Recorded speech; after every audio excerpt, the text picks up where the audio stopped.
কেন? আমার ভালোবাসা হচ্ছে নীলিমা। নীলিমা রিসর্ট? তো আমার কাছে নীলিমা একটা ইমোশনাল একটা গল্প।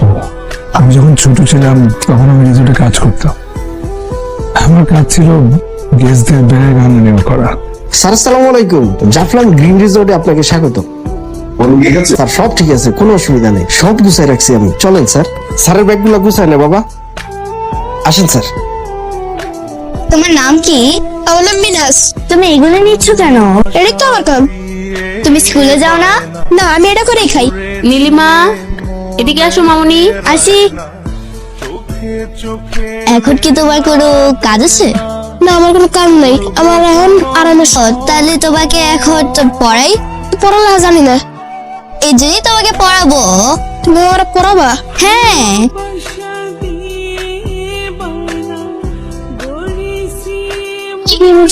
নীলিমা কি করছো এখানে? ওকে পড়াচ্ছি।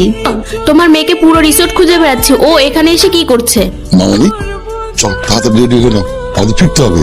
বাবা আর কয়েকদিন থাকবো। কেন? বাবার অনেক কাজ পড়ে আছে না। আমি যদি চলে যাই তাহলে ওকে পড়াবে কে? মামনি তুমি কি চাও ও পড়াশোনা করুক? হ্যাঁ, আমি চাই অনেক বড় হোক। আচ্ছা আচ্ছা ঠিক আছে, আমি ওর পড়াশোনার ব্যবস্থা করছি।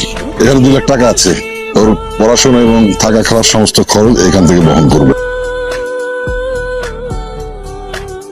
নীলিমার সাথে যোগাযোগ এখনো আছে কি আপনার? না, আমি তাকে অনেক বুঝেছি, কোথাও পাই না। নীলিমার বিষয়ে যদি কিছু বলতে চান তাহলে বলতে পারেন আমার এই চ্যানেলের মাধ্যমে। নীলিমা, আমি জানি না তুমি কোথায় আছো, তোমাকে তোমার মনে আছে কিনা।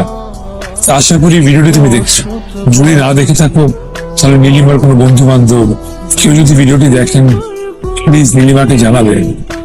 সেই রিসোর্টে আমি সময় লাগেজ টানতাম, সেই রিসোর্টে নয় শুধুমাত্র ওর কারণে। যদি খুঁজে না পান আমি অপেক্ষা করতেই থাকবো।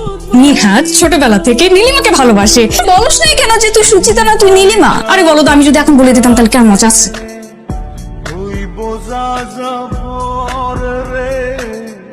সেই বাড়িটা ভাঙ্গা গেল।